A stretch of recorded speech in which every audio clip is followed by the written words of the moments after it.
Hey, it's freaking Fab. Huh? It's freaking Fab. What?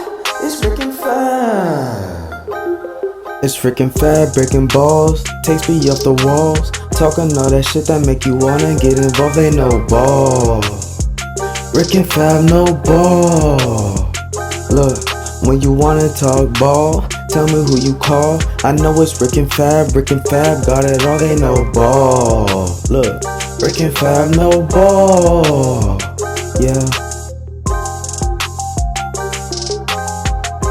It's loading. Okay, ladies and gentlemen, welcome back. This is episode 3 of Rick and Fab No Ball.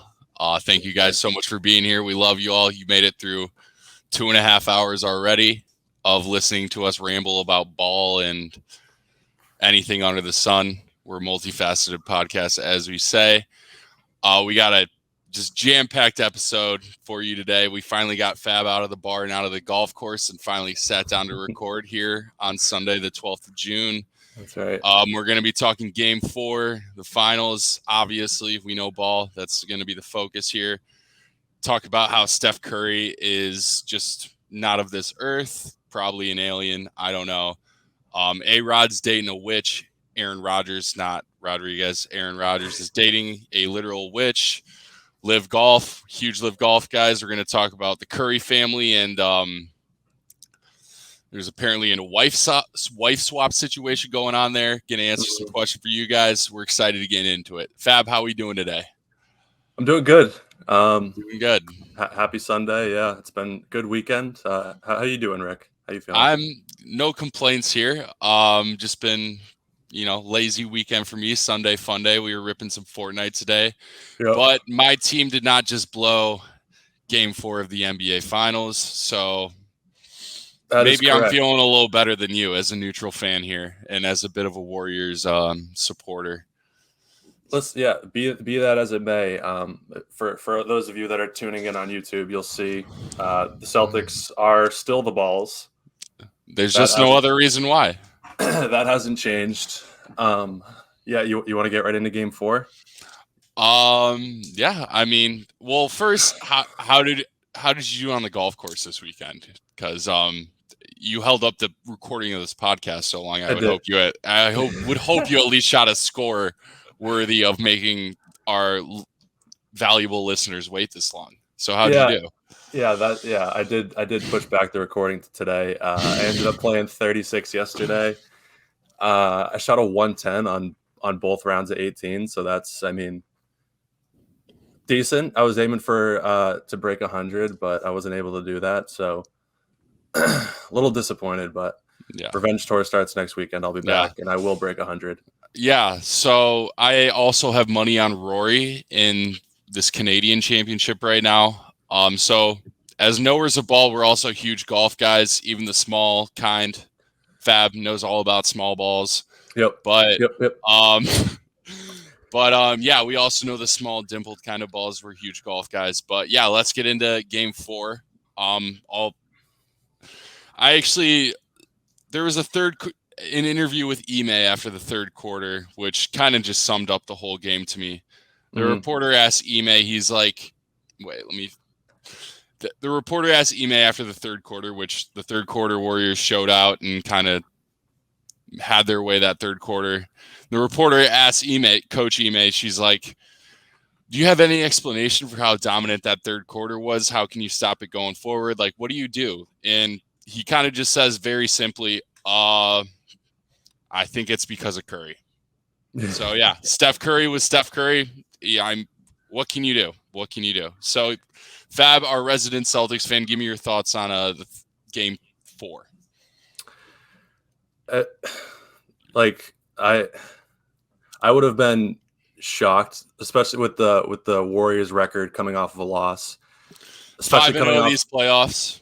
Coming off of a double-digit loss as well is even more ridiculous than coming off just like a single-digit loss. I would have been shocked if we went up 3-1, but in my head, because I remember what was it, episode 1, you predicted Celtics would go up 3-1, and then they were going to come back. So in my head, that was going to play out. And it looked like it was. It really did. The last what was it, 5 minutes we missed? My God. Wait. I think 7 or 8 straight threes we missed. The Celtics hate the 2-point shot. They're just not fans of it, as we've seen. They're not interested in it. This just a sickening stat. Jason Tatum is shooting 25% in the paint, 11% from mid-range. Not good, which is not good. Not what you want your best player to shoot in the fourth quarter or in general. Right. Because you would think like getting closer to the hoop, like you'd be more likely to, put the ball inside of it. Yeah, that's usually how the percentages play out. Not the case. Not the case. You'd think that, but not the case. I said last episode, Jason Tatum hates layups, hates them.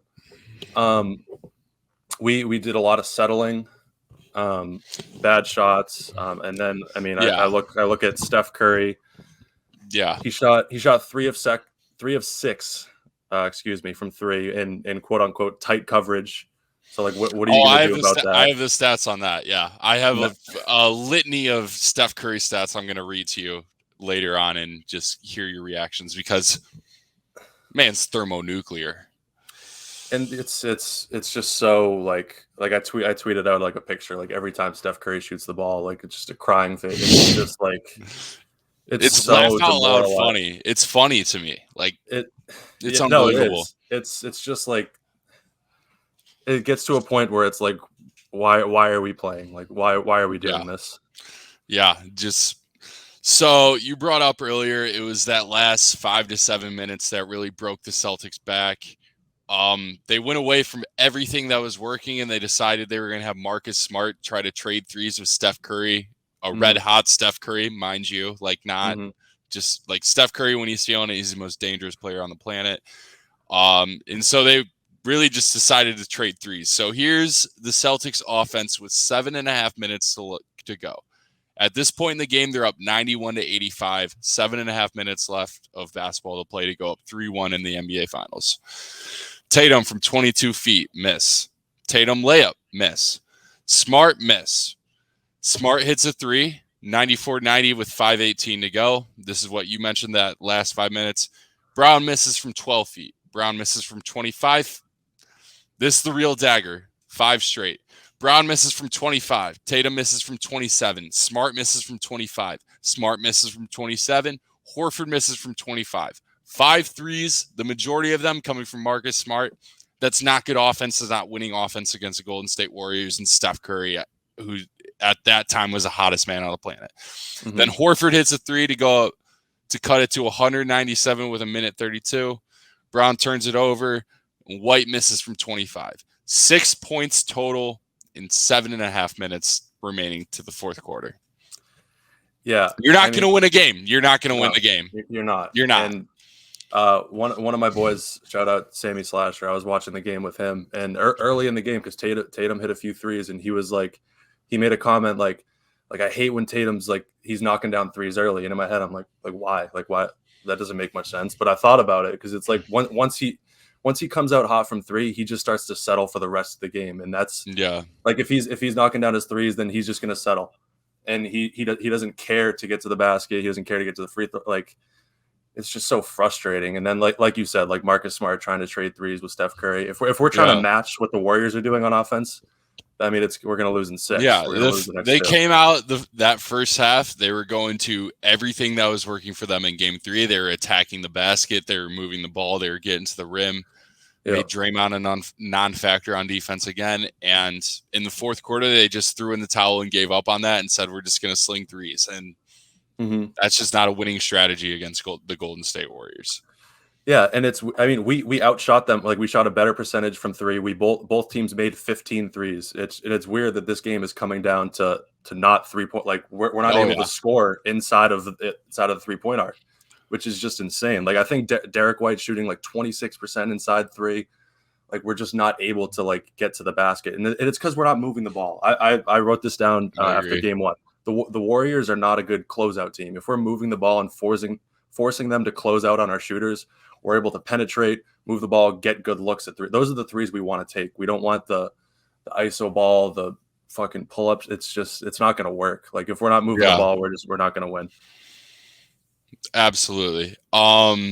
Here's another stat that's kind of scary for Celtics fans.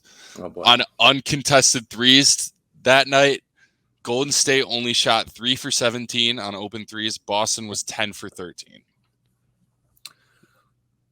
So yeah, it was a story like both these teams rely on the three-pointer, but it's a story of who's getting to the basket better and who's attacking the rim and opening up their entire offense for that. Mm-hmm. And that's scary to me as a Celtics fan, because if I were a Celtics fan, I mean, because Golden State, like, they had Steph carry them through what was nothing to write home about for any other player not named Andrew Wiggins. Mm-hmm. Yeah, I mean, that's you bring up Andrew Wiggins. He had 16 rebounds, which I didn't. Preposterous. I was 17 and shocked. 16. He was really good. What I cannot believe the amount of wide open dunks that Andrew Wiggins has had. Like, not even like he's had some transition ones, but just like nobody's. It's unbelievable. He gets them like multiple times a game, just straight to the hoop. Like when we're set up on defense, nobody's guarding him. Yeah, like plays like that, you just can't have happen. Yeah, Andrew Wiggins, a guy who has gotten unbelievable amounts of shit from people over his career, which, yeah, I mean, you can argue some of it was deserved. He did get a max contract and kind of, buy out of that Minnesota situation, which part of that's on the Timberwolves, part of that's on Wiggins. But, I mean, came to Golden State, a trade that was hated on a lot at the time. He's completely bought into the Warriors system, and is straight up their second best player in the NBA Finals. And in their biggest game of the year to this point, he showed the fuck up. And like he was crashing glass, he's attacking the rim, he's running the floor in transition and getting those open dunks that you mentioned. What, like, unbelievable performance from Wiggins. Like the flowers are going to go to Curry, and rightfully so. That was like all-time legendary, unbelievable finals performance. But Wiggins can't say enough good things about what he did tonight. Yeah, he had 11 of his 16 rebounds were in the second half. He had that huge offensive rebound off of, I don't know who shot it, but he had an offensive rebound put back in the last like 2 or 3 minutes of the game. That was huge. I mean, he's just been everywhere. And it's going to be, I wrote down, it's like the variables, because we know what Curry's going to do. Like it's going to come down to the rebounding in the series, because everything, like 16 to 16 turnovers, those were even. Like we made the exact same amount of threes. It's going to come down to rebounding those extra possessions and just like not giving up those easy baskets. And those are baskets we aren't getting. Like we're not getting those wide open dunks that Andrew Wiggins is getting constantly in the game. And it's because we're not attacking, though. We're not putting like pressure on their defense like they are to us. Yeah.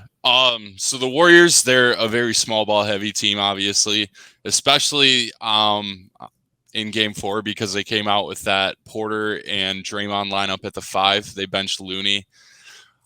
I mean, the Celtics, they were getting buckets against that lineup. Kerr didn't really go to it again in the rest of that night, but I didn't see the Celtics bigs dominating their matchups enough tonight as a big should against that small ball lineup. Like maybe it's old fashioned, but there was multiple times in the first quarter Clay was guarding Horford, Wiggins is on Bob Williams. Like at a certain point, you got to feed your bigs and they got to be aggressive and go to work if the Warriors want to do that small ball lineup. That's something we touched on last episode. Like the Celtics bigs have to win their matchups, and they didn't do that tonight. They let Wiggins attack the glass. They let Curry get 10 boards, a 6'3", 200-pound soaking wet guard. You got to win your matchups in the paint, and you got to attack the glass better than the Celtics did. Definitely agree with that from you. Yeah, I also thought it was interesting that Otto Porter got the start, but then Kevon Looney played, even though he got pulled from the starting lineup, he played like double the minutes that he played the previous game. And I saw a quote from Steve Kerr that said, like, somebody asked him like why Kevon wasn't playing after Game 3, and he was like, yeah, that's on me. Like he's got to play more.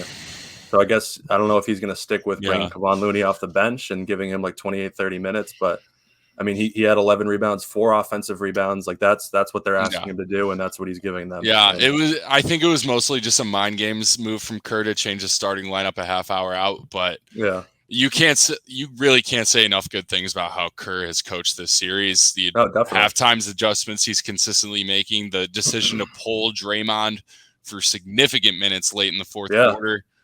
It's a masterclass that Kerr's putting on, and that's from your perspective, that's terrifying that I'm in a best of 3 series with Steve Kerr, because I love Ime, but this is his first year and it's his first finals. Like, there is a definite coaching disparity. Yeah, and at the end of the game, Draymond didn't play most of that fourth quarter. Then around like the 3.5 minute mark, he was doing like Kerr was doing like offense defense subs. Like, he was bringing in Draymond to play defense. Next, I think there was a defensive possession, then a whistle. He took Draymond out for the offensive possession. Then there was another whistle. He brings Draymond back in to play defense. Like, it was just so smart by Kerr to just utilize his players where he needs them, because obviously Draymond when he was touching the ball on offense, he couldn't get it out of his hands quick enough. And granted, he had some nice assists, but like he just has no ability or interest to score the basketball. So I mean, we have to take advantage of that when he is out there. I think he is getting a little too much slander. That's mostly because Draymond's my favorite player, so I'm biased. But I think he was more of a factor than people are giving him credit for on the Bird and the radio show line. Yeah, well. He crashed boards. He defended well. He had some good possessions on Jalen. But yeah, if Draymond's going to be a non-factor the rest of this series, which it's looking like he is, it's going to be on Wiggins. It's going to be on Porter. It's going to be on Gary Payton. I don't know. But the fact that they're able to beat us using like Draymond and like situational like that, like to play defense, is just terrifying, because that means they have other guys that are stepping up. And I don't know, man. It's like I've said before. I mean, like we bounce back after losses every time, so I have no reason not to believe that we will after this one. But like, say we win this one, we're up 3-2. I really don't have any confidence at all that we're going to be able to come home and close the series out in 6. I don't know. I'm leaning the Warriors. Yeah, I mean, any outcome wouldn't really surprise me. I would be least surprised. I would be, I guess, surprised if it didn't go 7 at this point. I think the Celtics win 5, Warriors win 6, and then probably Curry drops like 700 points in Game 7 and just rips my heart right out of my chest. Yeah. So we talked about the game as a whole. Let's get into just some pure Steph Curry talk, because I mean, wow. Just like, that's the definition of a legacy game. Curry's always had those kind of like that crowd that's like hating on his finals performance, saying he's never been there without KD or whatever. Curry now has like a definitive game on his legacy that he can point to and say, like, this is where he did it. Like, there's not enough things you can say about what Steph Curry did that night. Just absolutely unbelievable. I was speechless. I was laughing. It was one of the most absurd displays of basketball I've ever seen in my life. It's truly just silly. Like, it really is. When in the first, I think it was the first quarter or it might have been the second quarter, he hit a 3. We called the timeout, and he fucking marched down the court. He was pointing at the fans. Oh yeah, it was after the non-call on that foul from Jalen, which should have been a 4-point play. And if I was a Celtics fan, I would. A pissed off Curry is something we very rarely see, but when he does like show up, it's absolutely dangerous.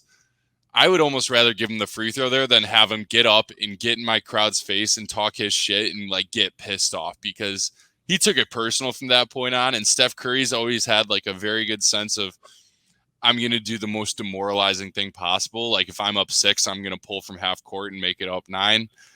And we just saw a different side of him tonight. And I would even venture to say he's got that dog in him. Yeah, he has a plethora of dogs. He has multiple dogs in him. It's that moment, bro, when he did, like, it's just like you watch a guy swung. Like, everything it's like, swung. Because we were still leading most of that game, but I deep down I knew it's like he's gonna do something.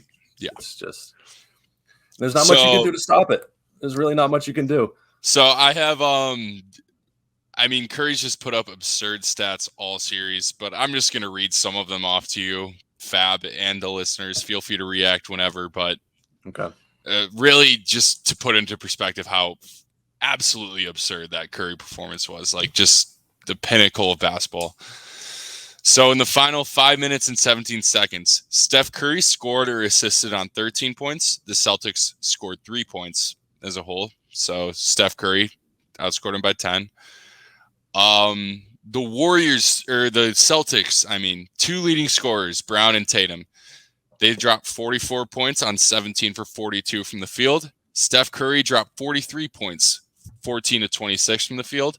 So if you're outscoring the Celtics' 2 best players or not outscoring, but you're scoring damn near the same amount on 16 fewer shots, that feels not good for the Celtics and for Brown and Tatum. Would you agree? I would agree. I would have to agree there. Yeah. Yeah. 43 points, 1 less point on 16 fewer shots. That was absurd. You mentioned earlier about the tightly contested shots. I dove into the NBA Stat Hub on tightly contested field goals, which is from 4 feet. The defender is 4 feet or less from you. Steph Curry is shooting 54% on tightly contested field goals and 61% from 3 on tightly contested field goals. 61% from 3. These are not tightly contested layups. These are 3-pointers that he's shooting 61% from. Yeah. It's just like we just have to assume that Curry's going to continue doing this. And if Tatum's going to respond to what Curry's doing by shooting 8 for 23, like this will be over in 6. But you just can't have one team's best player superstar doing that, and then the Celtics' best player going 8 for 23, and maybe with a grain of salt, say, the Celtics' best player. Maybe it could be like, is Jaylen Brown taking the crown right before our very eyes? Maybe. I mean, Jaylen's been far more efficient. Like when I prefer the ball in Jaylen's hands. Like I don't know, man. It's just so frustrating. Well, wait, listen, I'm not done with the Steph Curry stats here. Oh, cool. Keep going. He outscored the rest of the Warriors starters 43 to 39. At 34, he's the oldest player to do that in a finals game since Michael Jordan did it in Game 6 against the Utah Jazz in 98. In the second half, 24 points, 64% shooting, 83% from 3 in the second half of Game 4. Again, that's not layups. That is from the NBA designated 3-point line. He shot 83% in the second half. The fourth quarter has been his struggle. The first 3 games got like 4 points a game coming into the night. He scored 10 in the final frame on Friday, 24 points in the second half overall, which was the most he's ever had in the second half of a finalist game. Thermonuclear, just absolutely absurd basketball. Probably the highest level of shot making I've ever seen. It cannot be understated how good this Celtics defense is, and it's one of the best defenses we've probably ever seen in our lifetimes. And Steph Curry just went nuclear on them. It was insane to watch. I don't know like all the numbers of his previous like finals or series, whatever, but this has to be like his best, least his best finals yet, right? No, that's what I said. Like from the jump, is this like if you're a Curry fan, this is the game you point to as his legacy defining game. Like he's on his own. Is like he's got a very very good team around him, but he doesn't have like a Kevin Durant or like a peak Warriors team around him. This is Steph Curry just being Steph Curry. And I mean, the Celtics defensive scheme has kind of been. So I wanted to get into this actually. We've been mentioning over and over that the Celtics need to play more up on those screens and stop playing drop coverage on Curry, and Horford and Williams have been playing too far off. I actually think that's been Ime and the Celtics strategy. Upon reviewing it, I think they've been going on that. So the Warriors scheme, it's defined around you double Steph, and that opens up their entire motion offense that clears a back cut to the paint. Like there's countless clips of the Warriors doing that. I'm getting 2 rollers to the paint. It's you double Steph and it opens up their entire motion offense. And I think Ime's scheme in this series has been to play that drop coverage and say, dare Steph to beat you pretty much, and say, we're just going to lock down the paint and not let any open cuts happen and not let the motion offense get going. And in Game 3, it worked. He dared Steph to beat him with that drop coverage. It didn't happen. Celtics won. Game 4, Steph just channeled something from the gods above, and In the fourth quarter, it was absolutely swarming defense. Horford was all over Steph off the screens. It didn't matter. Bob Williams was playing up on the screens. It didn't matter. You dare Steph to beat you, and tonight he just did. That's, I think, the story of the game. Yeah, and I wrote down a similar thing, and it's also how far out the Warriors will set their pick. Like Curry's obviously a threat once he steps across half court. They're setting those ball screens. Let me stop you there. Curry's a threat when he steps off the team bus. He could make it from the parking lot. Yeah, you're right. But there was like we say 83% from three in this. I'm sorry to interrupt, but he's 83% from three in the second half. One of them was from 3/4 court, and even then, it was like the end of the third quarter. I think it was a 3/4 court heave. Steph is never afraid to take those full court shots and hurt his numbers. Mm-hmm. Even then, I was like holding my breath, thinking that shot would go in. Yeah, but continue with your point.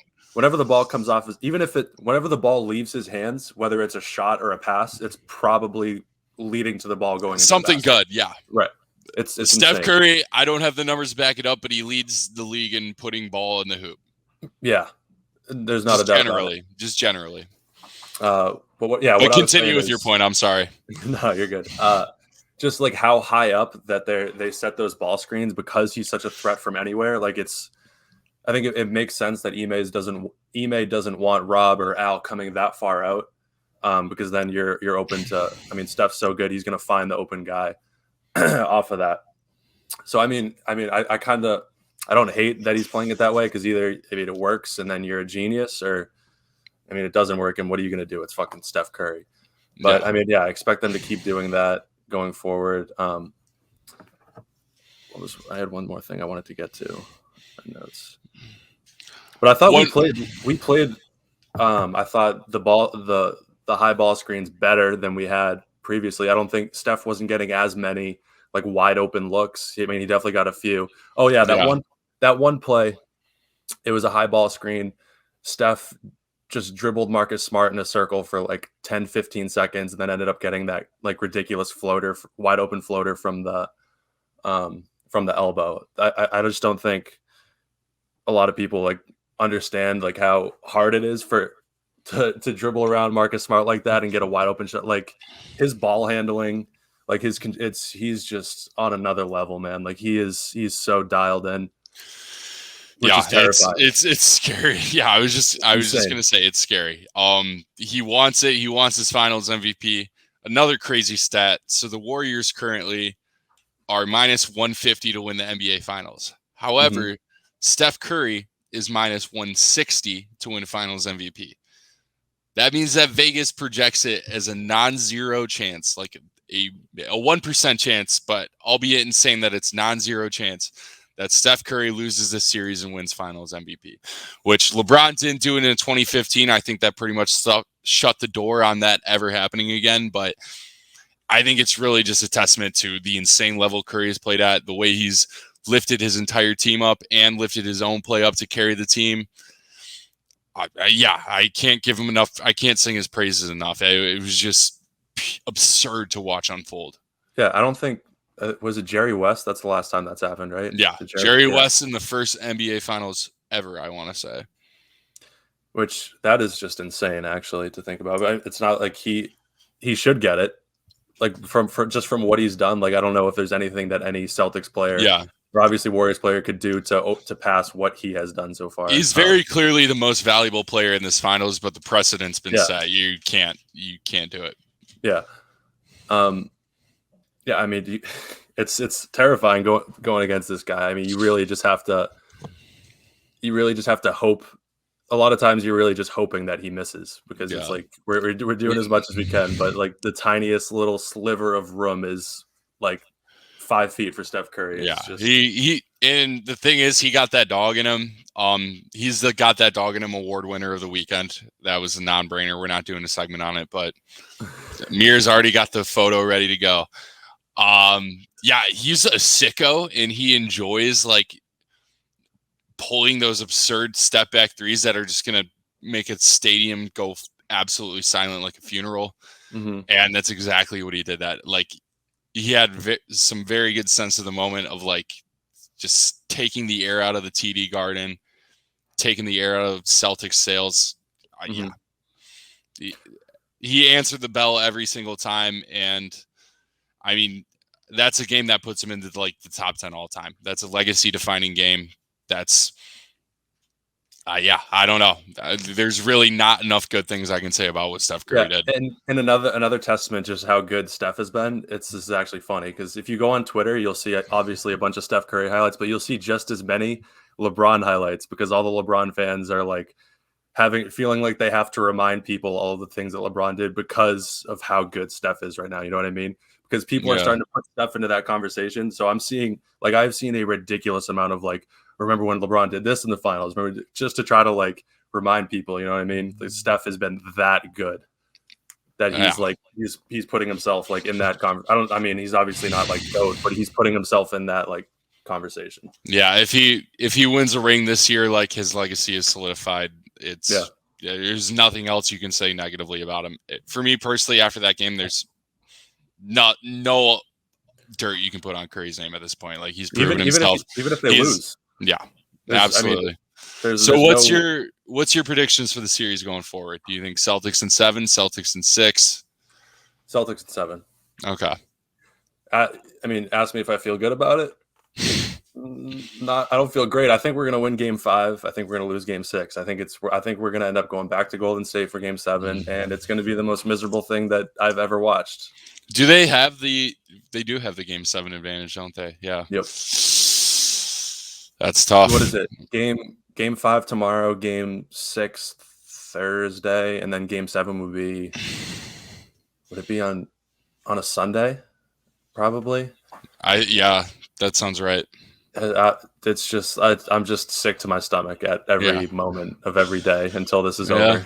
It's going to be a great series going forward. That was one of the best basketball games overall I've watched. Just like Curry going off, both teams were playing at like the highest level of basketball. I'm excited. Best of 3 going forward. Better team is going to win out. Mm-hmm. Yeah, not enough good things to say about this series. Yeah, so let's go over. Wait, what were you gonna say? We're gonna move on to game. I had one. I was very drunk at the bar taking some notes. I only took one note. This I don't remember taking this at all, but I put down similar to planes being safest right after 9/11. The opposite, Jaylen Brown is most dangerous right after a turnover. Okay. So that's something to look for, I guess, going forward. I don't remember doing that, but are you comparing Steph Curry to Al Qaeda right now? No, Jaylen Brown. Okay, yeah, but in this scenario where Jaylen Brown is an airplane, that would make the Warriors some sort of terrorists in your eyes. It'd be the opposite because he's most dangerous right after a turnover, not safer. Okay. I guess safer if you're the Celtics. Okay. So the Celtics would be the plane, and Jaylen Brown would be the pilot. That's interesting.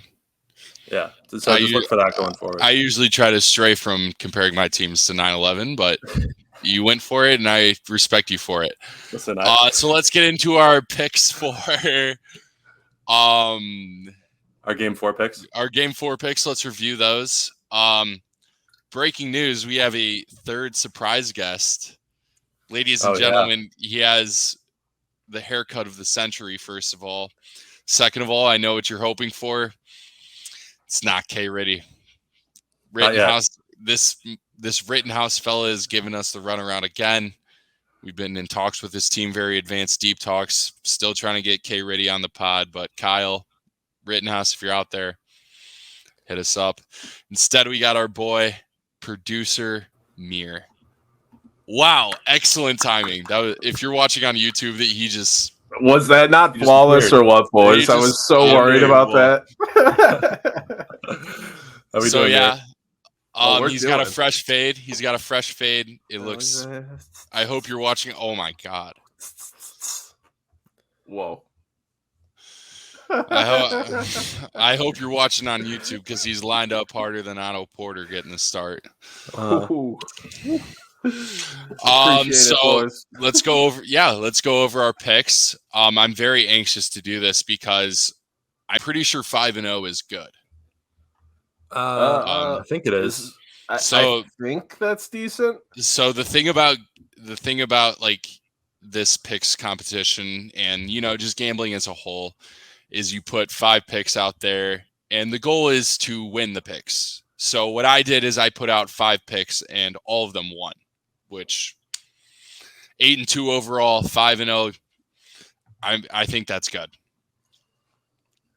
I'd say 8-2 is decent. I mean, I'm sitting there with you, but see, you can throw a 5-0 day in there. Sure, Rick. That's impressive, I guess. But I'm being a bit modest out here. 2 4-1 days. I'm throwing the loss in there. I'm letting the people know, hey, I'm vulnerable. I'm just like you. I lose sometimes too. So we're both 8-2, but I'm for the people with my 8-2. Well, I might be 5-0 on the board, but I've never gotten any points in the modesty department. So that's fair, MAILBAG. Any comments, Fab? Listen, so Fab, after Rick just dropped all that Steph Curry shit on you, gotta go through this. For those of you listening on Spotify and Apple, first of all, love you. Thank you for supporting. But you don't have the visuals. So Fab is 4-5-1, which, if you do the math, I believe is below 500, which I think if you also do the math, makes him the only one in this podcast below 500 on his picks. So Fab, how do you feel about being? That's mean. How do you feel about being below average? Well, I mean, we know ball, we don't know math, so we're gonna have to wait for somebody to check that math just to make sure. We're gonna have to run the numbers. We're waiting for all the facts to come out. We're gonna run the numbers. We're our gonna statistics department is hard at work verifying everything, mind you. So what I'm going to do is I'm going to continue to ride the Celtics until the wheels fall off. I am mentally preparing myself for whatever punishment is going to be coming my way. But really, I mean, as long as all I care about is the Celtics winning. If the Celtics win, then I'll do whatever fucking punishment. I'm going to keep taking the Celtics. I'm going to keep taking Jason Tatum points until it hits eventually, which it probably never will because it hasn't yet. I'm going to keep taking Jason Tatum. Actually, Jason Tatum PRA did hit. I'm going to keep taking that. I'm going to keep taking Jaylen Brown. I'm riding till the wheels fall off. So we'll see what happens. I've been trying to be Celtics positive with my picks at the very least. I'm taking the Celtics with you. I'm riding with them, but I gotta take that. I gotta keep taking that Warriors third quarter money line now. After Rick took it at our first picks, I was like, wait. We're talked about this. Somehow Vegas is still handing out that free money. Why is it plus money still? What is going on with that? But I mean, actually, you know what I'm going to do? Game 5, lock it in right now. I'm taking Celtics third quarter money line. Game 5. Ooh, there we go. I might take Celtics. What is it when they win every quarter? What was that bet, Rick? What? When the team wire to wire. Yeah. I might take Celtics first quarter, Celtics second quarter, Celtics third quarter, Celtics fourth quarter, Celtics full game. Those will be my 5 There's just no other reason why. There's no other reason why.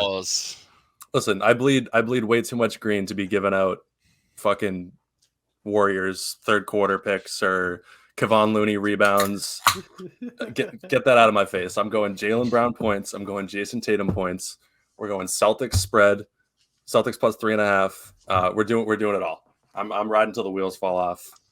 I'm going to keep hammering that Robert Williams over PRA. 2 straight nights it's been plus money. It's just cashed easily. And they're giving him such a low number. What was it, 12.5 or something? It was 14.5 last game, and it was 12.5 the game before. It's just like, okay, give me 15.5. I'll take it. He almost hit that in the first half or the first quarter. I think he had 5 and 5 in the first quarter. That man is healthy. If I've ever seen a healthy man on a basketball court. Rob's look good. But yeah, I mean, I 4-5-1's not going to cut it. I'm really looking to. Celtics are going to win wire to wire. I'm going 5-0. I'm sweeping the board, and I might be right back in this thing. Don't look now. We still got 3 more games. This thing's going 7. That's 15 picks. I got plenty of room to work here.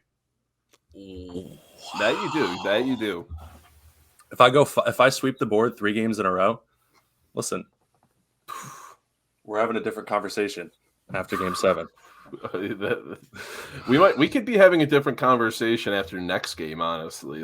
With 5 picks, there's a lot of room for variance, a lot of room for big swings. I mean, all it takes is one little 1-4, 0-5 night out of me or Rick, and you're right back in it. Yeah, I mean, I'm not saying I'm definitely going to sweep the board, but I could. Celtics who's third saying I quarter can't? money line. Lock it in. Lock it in. Yeah, it's definitely one of my picks. I don't know what else I'm going to take, but I'm definitely taking Celtics All third right, quarter money line. Fab It's is two. on the Fab It's is two. on the record. Fab is on the record. Celtics third quarter money line. Mhm. I don't see it personally. I was heavy on the Warriors tonight. Now they're going back to their home floor. I think they're going to steamroll the Celtics. I'm taking whatever the spread is. I'm taking the third quarter money line. Obviously, 3.5. probably even take them wire to wire again. I think this is going to be a massacre at the Chase Center. So you think that they're going to steamroll the Celtics game 5? Then what happens game 6? Celtics by 60. I think, dude, I'm so dug it. You dig yourself into Celtics trenches. I have no choice but to dig myself into the Warriors trench. Conflict breeds content. I think game 6 is where we get a Klay Thompson classic, and the Warriors take care of this thing away from their home floor. I didn't even think about that. Sorry. Yeah, game 6, Klay. Sorry. Clay's been hitting the ocean. Yeah, I was going to say I mean, he looks very free, open, ready. Wait, I mean, that picture I saw today, that was like his version of the LeBron I can't believe this is my life. Like he was making the same kind of face. Look it up. Yeah, I saw that. I'm terrified. Hold on, Rory's about to putt for the win. No way. Come on. Live reaction here. What do we got? Oh! You made it? Let's go. Wait, is this Birdie. PGA? It was even for the win. Is this PGA Let's or go. LIV? No. Wait. Oh shit. This is the league to be not be named. Oh shit. We don't talk about that. Wait, are we good with our picks talk? Because this ties directly into our ad read. Yeah. No, we're good with the picks talk. Okay, yeah. So I went 5-0, good. Fab, not good. MAILBAG, okay. Summary. So wait, let me get my notes. So today's episode, we got a different sponsor today. Shout out to Lockheed Martin still. But today's episode of the Rick and Fab Show is brought to you by the Saudi Arabian Public Investment Fund. Ooh. Yes, they must have heard our LIV Golf talk. They're the one sponsoring that. But yeah, shout out to the SAPIV, total sovereign wealth fund in the world with total assets estimated over 600 billion. If you need money to do something, the Saudi Arabian Public Investment Fund is the people for you. Promo code Rick and Fab for 15% off. That's RICKANDFAB. They own some football club. They're running LIV. They just print money, from my understanding, and they have a lot of it. They turn oil into money. So I guess if you need oil or something soccer or golf related, hit up the SAPIV promo code Rick and Fab. Shout out to the SAPIV. Yes, shout out to the Saudi Arabian Public Investment Fund. Thanks for listening, guys. Thank you so. I forget the guy's name that runs it. LIV? The SAPIV. Oh, I have no idea. I was just on the horn with him like a day or two ago. Let me Google his name. Yeah, Mohammed bin Salman. Shout out to our boy Mohammed. He's a day one friend of the pod. Big LIV golf guy. Knows ball. Yeah, knows ball. Knows borderline dictatorship ruling over a oil machine and government, and knows human rights violations. So shout out to Mohammed. Let's get into some LIV golf talk. Anybody who know who won our shotgun start thing? Charles Schwartzel. Yeah, two-time PGA Tour winner, right? Yeah, I think he won it wire to wire. So he was winning the whole time and he won it, right? Is that what that means? Is that it? Or was it his team was winning the whole time and I don't know. I don't know how it works. So yeah, he was on team. So Team Stinger really dominated. I think they got first and second. So he takes home, I think it was like 3.5 million or something. I think the Stinger team also got like a $3 million winning because of how they finished. Did you guys watch it? I watched Yes, parts of of it, course. and I loved it all because I'm a huge LIV Golf fan. I thought it was unable to watch it all, but what I saw was actually good. I mean, it's the same product you're getting out of the P word. Yeah, it seemed like more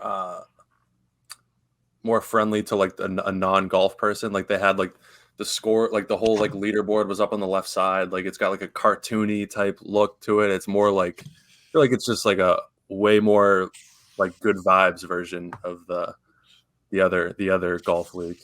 Yeah, From so like an aesthetic standpoint.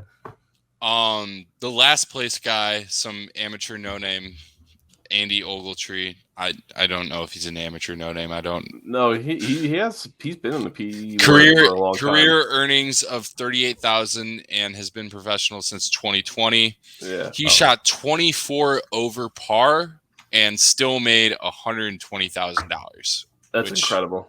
Yeah. Last place, 120K. Not So- too Yeah. shabby.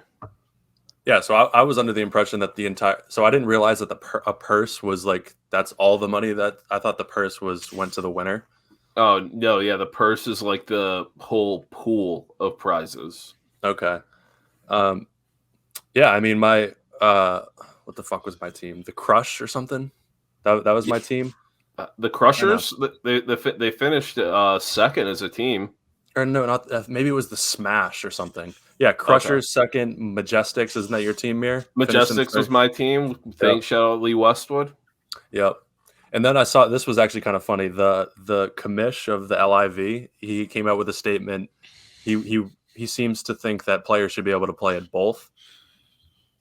Which is kind of funny. He's playing. It's like good cop back. It's like, oh, like I don't see why these guys can't play in both. But the PGA I'll guy, let him. He's being like the PGA cool dad. Mom says no. Yeah. Dad says yeah. Even though it's still gonna be no. Dad is cool. yeah, the PGA commissioner, whatever, Jay Monahan is having none of it. But he's like, yeah, I don't see the problem here. They should be able to play both. That guy's got to be a huge Melvin, right? Jay Monahan. Yeah. Oh yeah. I'm just picturing him just like sitting down like in his room, just steaming with just all this going on right now. It's very funny as like a golf kind of outsider. The whole like dynamic. But what confused me was so the US Open, which is shout out Massachusetts, in Brookline, Massachusetts, I think next weekend. I saw Phil Mickelson was in Brookline today, like warming up for the US Open. So it seems to me that Phil Mickelson thinks that he's able to do both or something. Like I don't know what they're gonna do with that because I noticed that too, and I'm like, is that okay? Like, it really doesn't make any sense to me. Yeah, that picture of Phil Mickelson the other day when they were drafting the teams, he looks rough.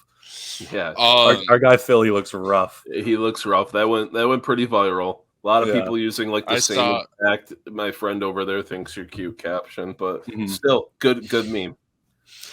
Tying back to if they're gonna do both, and also just to what we were saying last episode, like why would you not go get paid like $1 billion to go play for these guys? But a quote from Dustin Johnson over the weekend, who's like kind of the best player to join LIV. Dustin Johnson told me he's completely done with the PGA Tour. Will only play LIV events and majors. I asked him what he's going to do with his other 40 weeks of the year. Fish? He replied, I can do whatever the hell I want.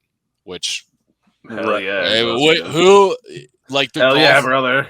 The golf hardos were losing their mind over this tweet, like calling him greedy, saying he doesn't have love of the game. Who amongst us would not willingly only work 12 weeks out of the year for a substantial pay raise, for like a buttload more money? I would work 12 weeks out of the year for a Brinks truck worth of money for damn near any job in the world. So yeah, I'm still a LIV guy. I don't know. It's a no-brainer for the players. It seems like it just doesn't make any sense to not do it. I think it's hilarious like all the guys that have chosen LIV and then PGA comes out like, oh, you're going LIV, you're suspended. It's like, okay. Yeah, let me go wipe my tears with $100 bills and my leather seated Ferrari because Tell me I'm in it for the money. The checks are still cashing. Tell me I'm in it for the money. The money's hitting. Sure. Yeah, I would do this if I was a golfer in any capacity. I'd be signing LIV immediately. And but like the fact that all the matches, I need to go pee real quick. Go. What were you saying, Mayor? I was just saying. Oh no, that doesn't work. We're gonna keep his blank screen in there. All right, but no, I was just saying too. Before this like started, I just thought they were like all gonna have to like live in like Saudi Arabia or whatever for like No a pun couple intended. months to play out. Yeah, no pun, but live. But I thought like, yeah, this is gonna be like a few months or whatever. Like they have to do all their tournaments and shit, whatever they do, and they have to live there during that time. But like, I'm pretty sure only like the championship is there, and everything else they're just like playing like domestic. It's just like, all right, like that's no big deal. Yeah, I thought the same thing. I thought the entire thing was like all these players were going to Saudi Arabia to like go on like a golf tour or something, but that's just not the case. It's like just simply funded by them, which is the case for a lot of things, to my understanding. But I think it's cool. Like we said last episode, I want to try to go to I think they're coming to the International Golf Club or golf course or whatever in Massachusetts, which I think is near where I went to college. So I kind of want to go to that. Yeah, I mean, it seems like just like way more, because like the PGA, it's so it feels like formal and like just because I hate. We were talking about this yesterday. Golf hardos. There's nothing worse than a golf hardo, and it seems like the golf hardos are flocking towards the PGA when everyone else is going to, or maybe not everyone else, but like, you know what I mean? Like if you're a golf hardo, you're going to PGA. You're not going to LIV. And insert verbal meme. Worst person you know just made a great point. Darren Ravel was talking about it. He was saying too, there's no difference between the products, you know, of what you're getting with LIV and the P word. It's the same product. You have high-end golfers. You're getting a tournament. It's actually like a little faster pace, and like the broadcasting is just as quality. It's just as distributed, pretty much. Like it's not like the USFL or something starting up where, you know, you have like guys who weren't good enough for the NFL, and you know, they're not broadcasted everywhere, and there's not a ton of fans or whatever, and like the quality of broadcasting and like production isn't great. But LIV, it's like the same exact thing. You have like these high-end golfers. I think we're going to see more golfers too, like after this like season for LIV, kind of go towards it, because you saw like reports like other golfers like denied but like entertained offers. Like Tiger, they said, was high, in 9 figures or whatever. Like I said last show, I thought it'd probably be around 750 mil. It seems right. Like someone like that at that point, you're like, hey, my body's giving out. If they're gonna give me this bag, I will just go and do it. Yeah, exactly. Yeah, guys like Phil and Tiger at the end of their careers, like it's an absolute no-brainer to go and get just absolutely paid by this this golf, whatever it is, this golf league. Like, why would you not do that? It just makes no sense. Yeah. All right, I'm back. He's back. Rick's back. Do we want to get into some talk of my favorite person on the planet, Aaron Rodgers, and A-Rod and Blue, our girl Blue? Yes. Aaron Rodgers is dating a witch. So anyone who knows me knows if I get a chance to slander Aaron Rodgers, I'm going to be the first person in line in that amusement park. Hold on. Let me just find the quote from this lady. And before we wait, do you have the screen? Can you pull up the screenshot, Mir? Oh, yeah. We have the New York Times screenshot. Yeah. So Aaron Rodgers' rumored girlfriend Blue denies, quote unquote, identifying as a witch. Which, if there's ever a point in your life where you find yourself having to deny the witch allegations, it's probably a good sign that you're a witch. Right. So, yeah, this is par for the course for our boy Aaron Rodgers. Just a top 5 weirdo on the planet. Hopefully this blue lady, witch, whatever, can cast a spell that teaches him how to remember to win playoff games. But, yeah, this is just absolutely hilarious to me. And pretty much what you come to expect for one of the weirdest people you're ever going to see in the professional sports landscape. Yeah, I just wanted before we get into this anymore. I think she got asked about it, and she didn't really confirm or deny that they were dating. So maybe they're just like talking at this point. But I just wanted to put it out there that if they aren't dating, and Blue, I'm sure you're listening to this. Like I would also. I mean, I would be down to, like date or whatever. Like I would date her. Sup, Blue. Blue of Earth. What's up, Blue? I know you're listening. So yeah, if you want to leave Aaron for, like a successful podcaster, like I'm single as well. So I just wanted to put that out there. That's not really where I saw this segment pivoting. I was just hoping for a clear platform to slander Aaron Rodgers. But yeah, Fab, just going to shoot a shot. As he mentioned, Blue, avid listener of the show. We're also trying to schedule her at some point to just talk casting spells on Steph Curry and Andrew Wiggins and all them. But yeah, well, she is a podcaster, so she's a colleague of ours. Yeah, so. Whoever had Aaron Rodgers' which girlfriend having a podcast at minus 10,000 odds, please cash your tickets at the counter.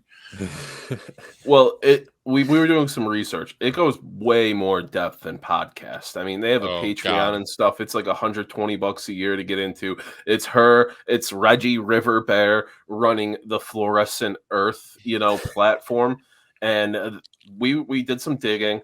I found Blue's profile, and she says she's not a witch now, guys. She posted an Instagram story. She's not a witch. You guys are hilarious. I'm not a witch. Yeah. I said, if you're ever facing witch allegations, the odds of you being a witch are pretty high in my eyes. She does describe herself as a student of the plants for over a decade, forever in awe and honor of their wisdom, devoting to sharing her insights and teachings of the intelligence of the plant world.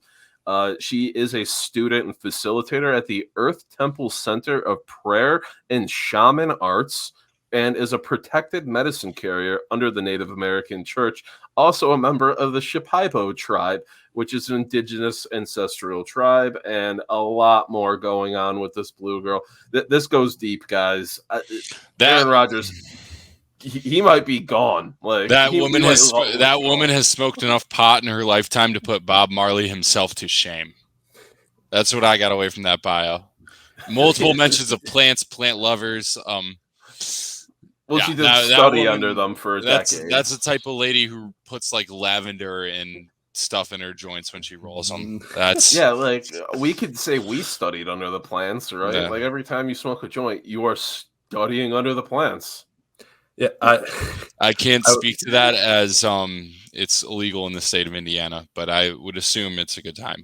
Well, it's like when you smoke like a Black and Mild. You love cloves. We know that out in Indiana. Yes. Nobody's a bigger straight Black and Mild fan than this guy right here. I can't get my 8 hours of sleep at night. I can't let my head hit the pillow until I'm smoking out of those fine wood tips. But yeah, without a good old wood tip Black and Mild. I was actually I went through her Instagram page a little bit before.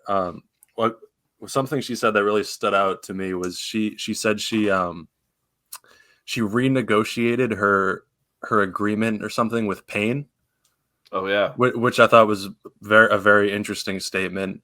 And then another thing I saw was just the first few words here is really all we need to get to. She's the co-founder of a modern mystery school. Okay. Which is that like an escape room? Which a modern mystery school, and I can keep going. The school is keep going please for women to reclaim the magical, radically authentic, wise, wild, and unapologetic you. Well, we are extremely pro women. Sign me up. Sign me up. No, I'm not. I want to attend whatever this therapeutic retreat is. Yeah, the curriculum for this mystery school sounds very rigorous. I'm very interested to see like what they get into there. I don't know, but I mean, call me crazy, but I'm all in on Blue. I don't really care for Aaron Rodgers all that much, but I'm all in on Blue. Blue of Earth. We need to shoot like some Sunday Night Football pregame intros. White Boy Rick, mystery school. I I've been taught by Wait, you haven't learned spellcasting from Aaron Rodgers' witch girlfriend? Have you been educated at all? That's more valuable than any college degree, is learning how to read the stars and the planets and become a student of plants from Aaron Rodgers' witch girlfriend, who I'm sure that the tuition for that course is very, very pricey, as it should be. I mean, you really get what you pay for, I'm assuming, but can't imagine that's a cheap course. Yeah, I mean this feels like kind of par for the course for a guy like Aaron Rodgers. I mean, I heard over a weirdo last summer. A weirdo. Yeah, he was doing like that cleanse of like repeatedly like drinking something and then vomiting it up and like just doing it over and over to like cleanse his body, just like shitting yourself while tripping balls for like 2 weeks, basically. Just very normal things for a professional athlete. At like 36 years old or whatever he is, like Well, he's been losing playoff games over and over for 10 years, so he has practice with repetition. Yeah, true. That's a good point. Yeah. Mm-hmm. But he's dated like isn't Danica Patrick like a big crystal girl? And this is kind of he's kind of just been slowly leveling up down the weirdo Shailene Woodley girl alley. Yeah, Patrick, then Woodley, then a literal witch. It seems that all roads have always been leading to dating a witch for Aaron Rodgers, and I'm just excited to see where this character development turns out for him. Yeah. But I mean, if you're a witch and you're listening to this, like I would date a witch in a heartbeat. I tweeted it out earlier this week. I mean, like if you own a cauldron, if you have potions and stuff like that, like at Fab Mellow Hall of Fame, you can like DM or whatever. If you're him up. He's also 6'7". Right, also 6'7". Yeah, but if you don't have to be a witch, if you own a cauldron, just DM me or whatever. Just DM him is what he's trying to say. Just if you have a cauldron. Just in general, I don't think he's that picky on cauldron possession. Preferably like multiple cauldrons, like big ones. Too. Yeah. I don't know. Beggars can't be choosers. So You're kind of like calling for just like being cooked in a large pot. Listen, I'd be like, hey, you want to hang out in the cauldron? You're gonna be in there by yourself, and she's gonna start throwing in like carrots and shit, like in the TV shows. Dude, chicks keep sliding in my DMs and saying, hey, and I ask them if they have a cauldron and they don't respond. I don't know what I'm doing wrong. It's so weird. Dude, it's weird as fuck. Yeah. It's weird. Do you know any magic spells? Yeah. And they just don't answer. Doesn't make any sense. Shame. Oh, shout out Blue of Earth. Long time listener, long time ball knower. Huge ball. Crystal knower. ball. Crystal ball, yeah. The crystal ball knower. World renowned. That was good. That was a good riff right there. That was a good one. That was a good riff. That was a good one. Okay. Do we want to move on? Yeah, we got anything else on Blue? I think we're good on witch talk. Witches, you know what to do. Hit up Fab. Can we give her the good open thing invite? he's dating a girl named Blue because he sure blew that game against the 49ers. Open invite to Blue right? to come on the pod. Yeah, I think open Not invite. Aaron though. Not Aaron, no. Not Aaron. No, we don't. I would rather have Blue on. If Aaron Rodgers was begging to come on this podcast and Blue would said sure, we're taking Blue. No, we're taking Blue. Yeah. Mm-hmm. Yeah. Not a package deal, mind you. If it's one or the other, we're taking the one. We're not taking both. Yeah, 100%. All right. What's next on the docket, what do we got? Producer Mir? All right, here we go. Dell and Sonya Curry wife swap. This story is just weird. I mean, I'm down for it. The NBA. This is what you get. This league. Do we know? So Shout out to Trista Crick, R.I.P. You live on in our hearts. Listener of the show, I'm sure. Yeah, of course.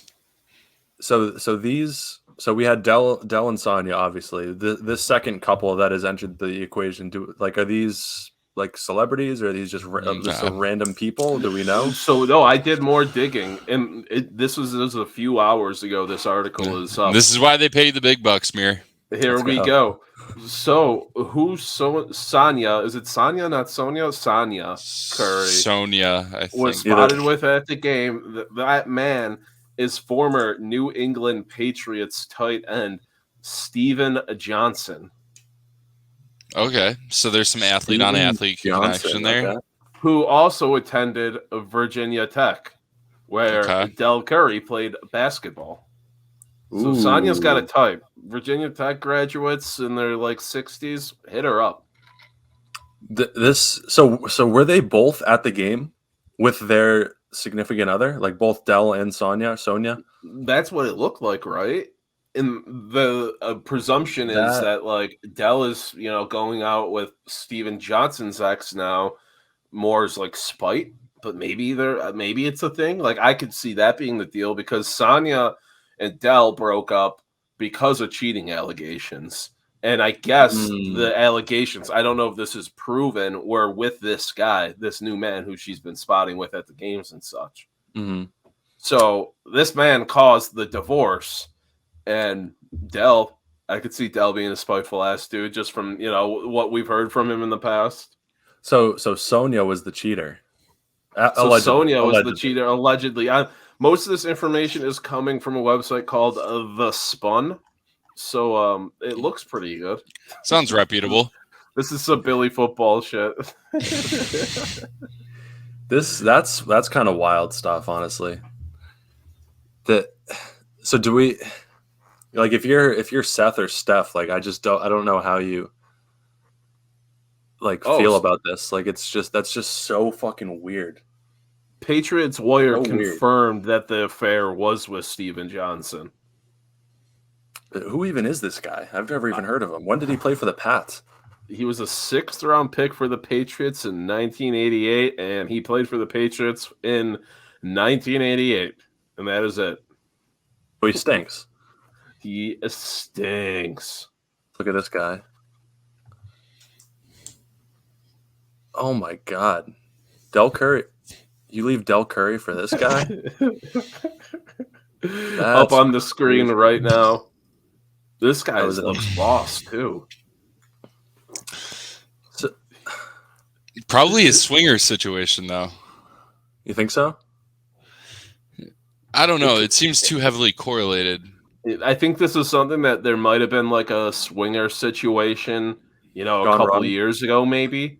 I don't know. Rich people are into some weird shit. Yeah, Dell's like, all right, let's move on. But Sonya's like, oh man, Steven Johnson, that hunk of man. I love me a one year career NFL tight end rather than just an absolute legend in Dell Curry. You can parlay a 1-year NFL career into a very fruitful lifetime selling cars. That's true. Any pro athlete, you open up a car dealership wherever team you signed for, you're set for life. Okay, we have another ripple here. I just did some more research. Steven Johnson and Dell Curry both played at Virginia Tech. Sonya Curry also went to Virginia Tech. Oh. Okay. So when was this could be a long-standing. Dell played at Virginia Tech 82 to 86. Steven Johnson played 86 to 88. So, I mean, there was overlap there. When was Sonya there? Oh, my God. So are we sure Dell is actually the father of Steph and Seth? Are we positive? Can we be? I'm starting to believe Steven Johnson may be the father. I don't know. Have we seen Steven Johnson's three-point jumper? Sonya, 84 to 87, Virginia Tech. Overlap with both of them. Listen, the only way we can close this is if we see Steven Johnson take a three-pointer. I agree. That's the only way we can. I agree. What if he just pulls up from ease from a half court? That three-pointer is not learned; it's inherited. If Steven Johnson can go blow for blow with Dell in a three-point shootout, I'm all in on this theory. What if like a video drops and Steven Johnson, like he has like the exact shooting form as Steph, just water. Just straight water, bangs like 30 pregame. Just in his backyard hoop in Oh my god. some suburb of Massachusetts, just drilling threes. I mean, this Steve guy, he looks like a state senator or something. He looks like a total dweeb. Yeah. Mhm. No, he looks like a car dealership salesman. That's what I'm saying. Yeah. He definitely does. manages the absolute shit out of a Honda dealership. All right, I'm gonna take a piss real quick. You guys riff. What do we talk about now? No, Dude, but what do you do when a girl likes you? be mean to them. Okay. What were you gonna say? I was just gonna say, like, this is actually crazy. Like the whole Dell Curry, Steven Johnson, all this stuff. 'cause Yeah, it's just it's a very it's going tangled back. web to unweave. yeah, A lot of moving parts here.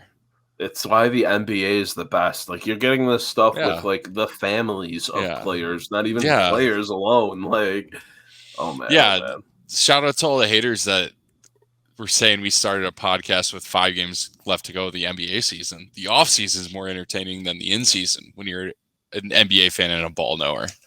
100%. I didn't realize too that Del Curry actually played in the league for a long ass time, Oh yeah, NBA like vet. long time.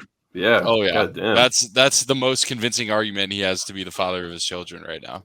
I mean, 40% from 3 for career. That. Oh yeah, he's a that's not sniper. too shabby. Yeah, absolute sniper. What's Steph's career from 3? 43%. What's Steven Johnson's now? That's what we need. Yeah, we need his numbers. But I just thought of something. The next step for this is we need Steph or Seth wearing a split Del Curry Steven Johnson jersey, like the parents wears, like a Patriot Steven Johnson jersey split with a Del Curry. Who did he play for? The Hornets. Yeah, Hornets for a long time. Yeah, that would be just unbelievable if like Steph walked into Game 5 wearing one of those jerseys with a split dad T-shirt. That would be the greatest jersey of all time. Like that is unreal. All right, we moving on to our next segment here, guys. Yeah, I think we're good. Speaking of ball, has Anthony Davis forgotten ball? Loaded question. I think so. If you're LeBron James scrolling the timeline and you see this come up, and what did he say?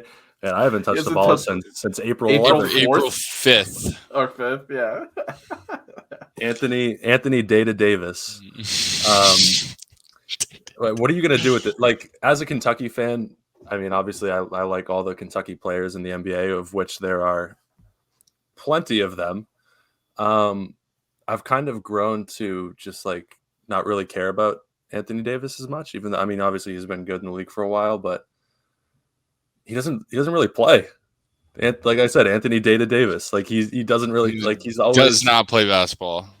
Yeah, exactly. And I don't know. Like, I mean, obviously, like he's a stud like when he's playing, but like especially like judging from this clip, he just doesn't really seem to give much of a shit, really. I like, went back and did the research. The Lakers on April 5th, they lost their 7th straight game, I believe. 7th or 8th. Was the last time Anthony Davis shot a basketball. Just a sidebar. Makes sense. Yeah. Anthony Davis hasn't played more than 62 games like in the last 4 seasons. That's tough. 40 and 36. I just don't understand, how do you like not get, like, he very specifically meant like he did not shoot a basketball, not like he didn't train, not like he didn't like play. He said he didn't shoot a basketball. How do you not like get like bored and go? How do you not get bored and go like shoot in your driveway? Right. It's. I mean, I don't know. It's just like if you're like LeBron, a guy like who doesn't have a whole lot of years of basketball left, like you can't really feel confident with this, like having to rely on a guy like this to like do anything, because like is LeBron's just gonna have to do it all by himself again. I don't know. I mean, what? How do you guys feel about the Lakers going forward? I mean, they got a new coach, but it doesn't seem like. And it seems like Russell. Yeah, Russell Westbrook seems like maybe sticking around. Like, I just don't know what to expect from the Lakers. I'm never gonna bet against LeBron.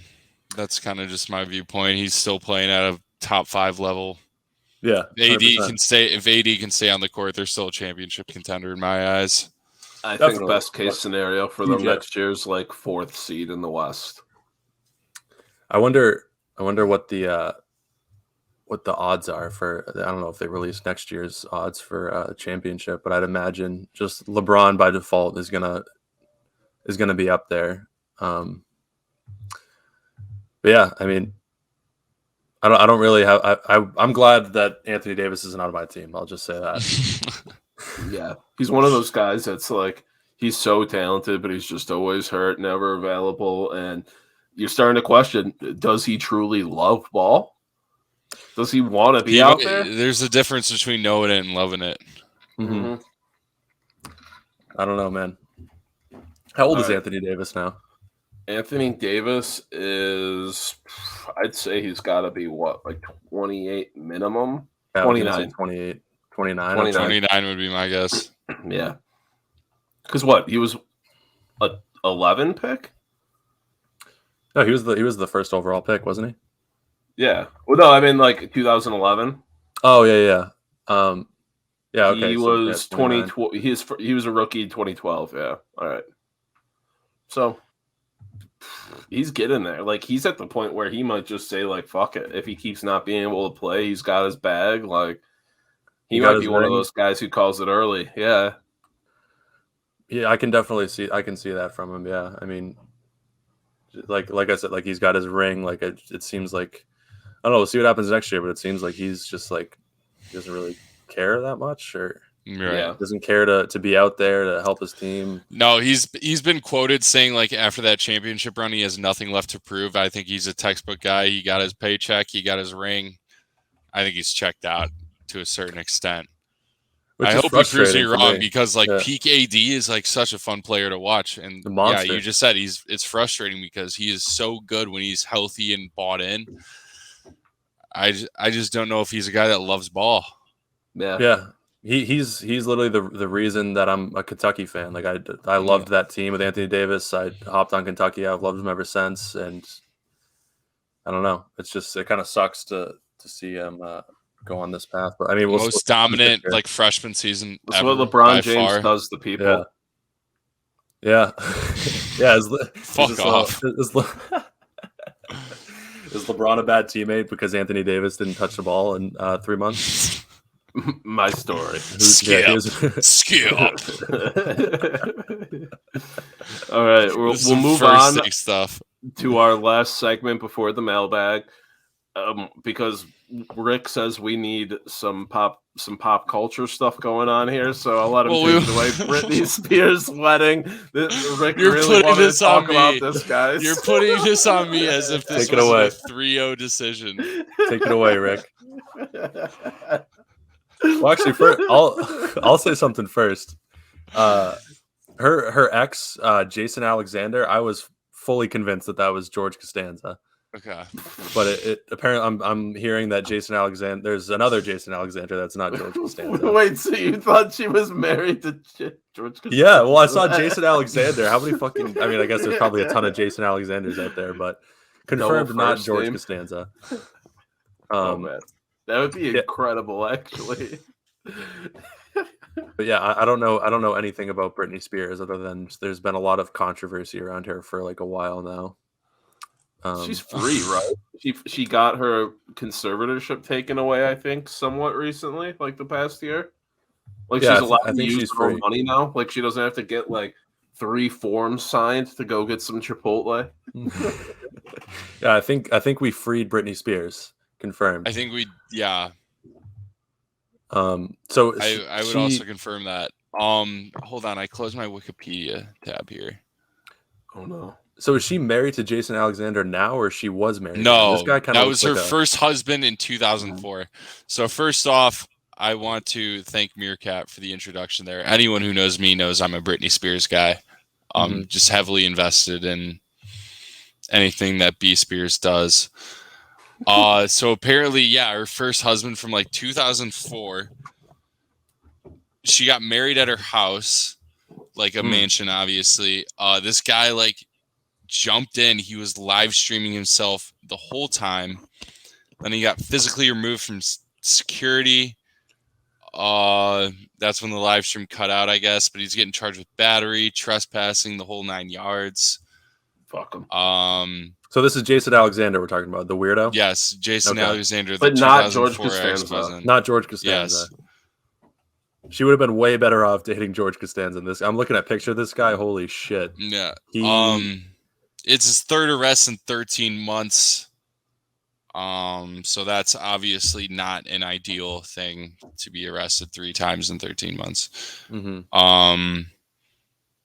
Yeah, it was a small ceremony, only 50 family and friends. So obviously this guy wasn't just going to like sneak in unnoticed, was live streaming himself the whole time, physically removed, altercation. Yeah. Whole 9 yards. This guy, doesn't seem like he knows ball. No, fuck this guy. I've been so in on Brittany Spears since I would hope 2 we're all Team years ago. Spears here. Obviously, as a kid, I had hit clips of Brittany Spears. Honestly, you guys, I might be too old with hit clips for you guys. I like just that few years age gap. They were like these little stereos, and you had these clips you put in them, and each clip was a song. I had like 4 Brittany Spears. But besides the point, been so in on her ever since she posted that super casual video a couple years ago where she's just like talking and casually mentioned she left some candles burning and burnt down her garage or like her home gym, just acted like it was nothing. Wait, so what are the hit clips? I've never even heard of that. You guys see, this is where like that slight age gap. This was when I was like kindergarten, first grade, so you would have been like 3 or something. They were like little stereos you got, like it was the hit player, and they were like these clips, but each clip had a song on it. It was like a mini cassette. Just one it had song? like the art on it. Yeah, just one song.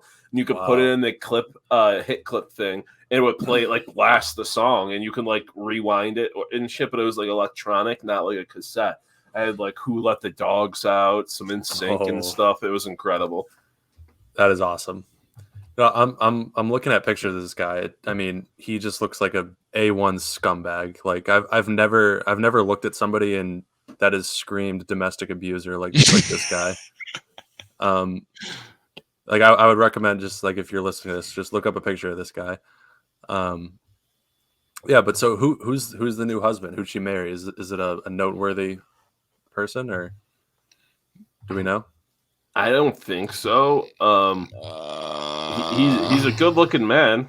Sam Asghari. He's 12 years younger than her, coming in at 28. Okay, this guy kind of looks like a stud. Yeah, I'm Team Sam, I think. He also kind of looks like a domestic abuser, just not maybe as much. This is hit clips. I just had to show you guys so you can understand better. Everyone's name attached. Yeah, so like you would plug those into the little stereo, and the stereo would blast the song, and you would buy the clips like individually.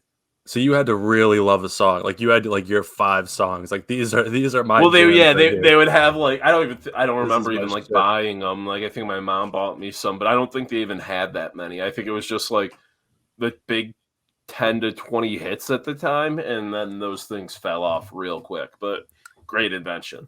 That is unbelievable. Oh my god. All right, so this he's an Iranian American model and actor. He was in the television show Black Monday and Hacks. Oh yeah, in magazines. He's 6'2". I wonder if he knows ball. He might know ball. He would be the shortest member of this podcast comfortably, though. He would be, yeah. Should we give him the open invite, or Sam Asghari? Yeah, if he treats our girl Brittany right, hell yeah, he's allowed on anytime. Yeah, we'll see. We'll give him a year. We'll give him a year in this marriage and see what happens. We'll see how many times he gets arrested over the next 13 months. If he can get less than 3, over under 2.5. Yeah, if he hits the under, then open invite. All right, you guys ready to move on to everybody's favorite segment, the mailbag? Yeah. Yes, sir. Let's go. All right, so we open this up for everybody, and we got two ball questions this week, but different ball. We got some we got some sponsor related questions. We got some good stuff this week. Let's get right into it. Let's go. Rick, me and Fab can go first here because we kind of prepared for this one. Okay. But yeah, I was gonna say, give yourself a sec. Give yourself a sec. Yeah. Who's the most overrated Wait, no, NFL I already know. player No, I got my currently answer, in the league from Scummers? Fab, you can kick it off. All right, I'm going to kick it off with kind of a galaxy brain one here. I'm going to go with Christian McCaffrey because, well, I mean, actually, well, it's partially because of where he is. I think if Christian McCaffrey was somewhere that's not the Carolina Panthers, this isn't a really as much of a concern. But just with like, he's pretty much 100% of what they do on offense, and he's just physically not going to be on the field for most of the season with what you're asking him to do, which this is also kind of more of a fantasy take because I've drafted Christian McCaffrey like a couple of years in a row and he's just never plays. Obviously like his talent, like he's capable of doing so much, but like just in general, the amount of time that he misses, I'm just going to say that he's the most overrated because the best ability is what? Availability. Yeah, I kind of gave it away there, but yeah, I'm gonna go with Christian McCaffrey. That's a good one there. I'm gonna go. See, that was Galaxy Brain. I'm gonna go with the layup, and I'm gonna get it out because I think this might have been who Rick just thought of, but we'll see. I'm going with Trevon Diggs. Okay, Stephon Diggs, known listener of the pod. I'm sorry, I'm a huge fan. I hate to disparage your little brother here, but he's being heralded as like. People are already comparing him to like the greatest corners of all time, like raising questions. Is he a Hall of Fame player already after 2 years in the NFL because he had an 11 interception season?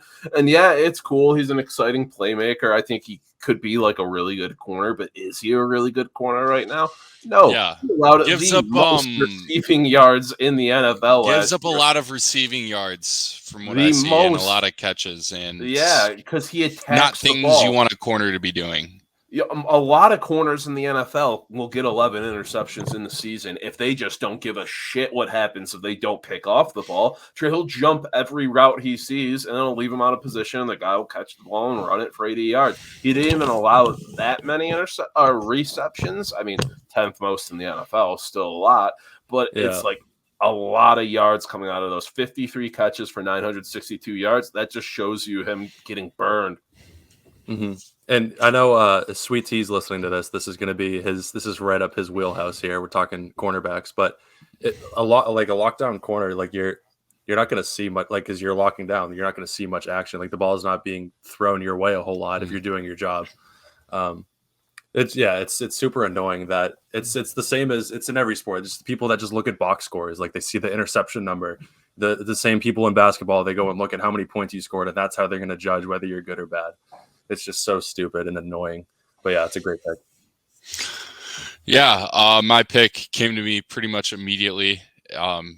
Very obvious to me. The answer is Aaron Rodgers. If you want a guy to win week 8, sure, go with Aaron Rodgers. Is he talented? Yes. Is he a great quarterback? Yes. Is he dating a literal witch? Yes. Is he a guy that's going to go out and win a playoff game? Haven't seen that in the last decade plus. So yeah, Aaron Rodgers, we put him in this pantheon of great quarterbacks. Yeah, so talented as a guy, but is a mental midget when January and February roll around and he has to go win a playoff game. That's something he just can't get done, and I don't think we can put him as high up in the all-time rankings as some people would prefer to, as long as he is continuing to absolutely stink it up in the NFL playoffs. Did you see the article that dropped this week that caused a bit of a hizzy? It was like Aaron Rodgers, not throwing interceptions over his career is not a good thing. Like it basically just was like he's a pussy. Already. He misses. Like there's so many more better things he can do, or like throws he misses because he'd rather not try to force something. Oh yeah. Things like that. Yeah, that's like a known thing. Is like he would rather throw the ball away to the sidelines and make a 50-50 play on 3rd and 10. He is very protective of his interception stats and just his stats in general. What can you say? The guy's a bona fide diva. That's Now that is just an absolute galaxy brain headline. Is Aaron Rodgers not throwing enough interceptions? That was like what it basically said. Like, But it was is like, true, is though. Aaron Rodgers pussy? That was the article headline. But I mean, in what was it, his last year in the playoff games, he's trying to spoon feed the ball to Devontae when you have open receivers everywhere. We'll see how this plays out with Devontae gone. Did you guys see Devontae? Somebody asked him about like Aaron Rodgers playing with Aaron Rodgers compared to Derek Carr, and he was like, "Yeah, they're like the same guy, like at the same talent level." I thought that was pretty funny. I thought that was pretty Tyreek funny. said that Tua is a more accurate passer than Mahomes. Did he? Which, yeah. Oh wow. I mean, listen, I've gone to the ends of the earth defending Jay Cutler and Mitch Trubisky. I'm of the firm belief that whoever's lining up under center, that's got to be your guy, and you got to ride or die for him. So I don't have any hate for those type of comments because, like I said, I have gone to bat for some truly terrible quarterbacks as a Chicago Bears fan. And may I add, the reason I slander Aaron Rodgers so hard is because my life as a sports fan growing up as a child, all I have known is Aaron Rodgers stomping on my heart at every turn. So I have the utmost respect for him as the most talented quarterback of all time. And that's why I'm going to hold him to a higher standard because, dude, you stink in the playoffs. So figure it out, Aaron. I know you can do it. He seems to take more pleasure in beating the Chicago Bears than actually going out and winning Super Bowl rings, which, hey, maybe get your priorities aligned and maybe the witch can figure that out for him. Maybe she can cast a spell or read his astrology tarot cards enough to get him to win some playoff games, maybe for once. Maybe. All right, next question from Snickles. His profile picture is a Snickers bar that is a pickle. I loved it. Who's nicer, Bones Highland or Tyrese Halliburton? As a Bones Highland super fan, I mean, this isn't even a question. It's Halliburton. Yeah, I think this is objectively Tyrese Halliburton. I actually didn't even realize that his profile picture was a pickle inside of a Snickers. I just noticed the Snickers wrapper. But So one thing about Tyrese Halliburton is he lives in Indiana, noted Hoosier, just like myself here. But yeah, not even a debate to me. Tyrese Halliburton, I think, is next up. I think he's going to be a great point guard in this league for years to come. And I think the fact that the Kings traded him in the trade that they did and just got rid of Tyrese Halliburton like that, I think is firm evidence of the Kings being a money laundering scheme and not an NBA franchise 100%. Interested in winning in any capacity. Because that was like, there's been some dumb trades in sports and in the NBA. There is no point, nothing justifiably that could have made that trade make sense for the Sacramento Kings. One of the most boneheaded decisions, not to make a pun on Bones here, but one of the most boneheaded decisions I've ever seen from an NBA franchise. Unbelievable. It's really something only the Sacramento Kings could do, is to look at a guy like Tyrese Halliburton and be like, we need to trade this guy. We need to trade him for a late 20s European player who like is nice, but like is not like, you have something that you don't even know where this guy's potential is at. Like, he's consistently improving everywhere. And I think Sabonis kind of has hit his ceiling already. And like, you know what you're getting with Sabonis. I think you're not winning it. Like, if you're the LA Lakers, sure, maybe a trade like that makes sense, trading a young guy for an established veteran, but it's not like the Kings were like even contending for the playoffs or going to go on any sort of run. Like, that's not, for the last 30 years, you've been building for the future, and you got to keep building for the future because nothing you're doing is working. I think you hit the nail on the head when you said he's next up too, because it feels like he's not getting the run of some of the other guys out of his draft class. I mean, obviously with LaMelo and Ant, you're going to get all that hype, but even like people are still hyping up like Wiseman more, like waiting for him. Which I'm a huge Wiseman guy. I think he's going to be incredible when he can play. But like Halliburton, when he went to Indiana, you saw his numbers improve, even though his minutes went up and his role increased. I mean, he shot 50, 40, 285, averaged nearly a double. Like, I think he can legitimately be like a 21 and 10 a game type of dude. Agree. Yeah. And he went very slept on because the Pacers like are on the same level as the Kings in terms of relevance. Like, I think they're dead last in the NBA in attendance. Like, I've gotten tickets to Pacers games for like $10. It's only 40 minutes for me. Yeah, like he got very slept on just because of where he's been playing, but he put up some insane stat lines for the Pacers. I think he had one game where he had like at least 15 or 16 assists with no turnovers. Like it was like 38. He's a point guard of the future for sure. Yeah, for sure. We will move on to our next question. Or is everyone good on this?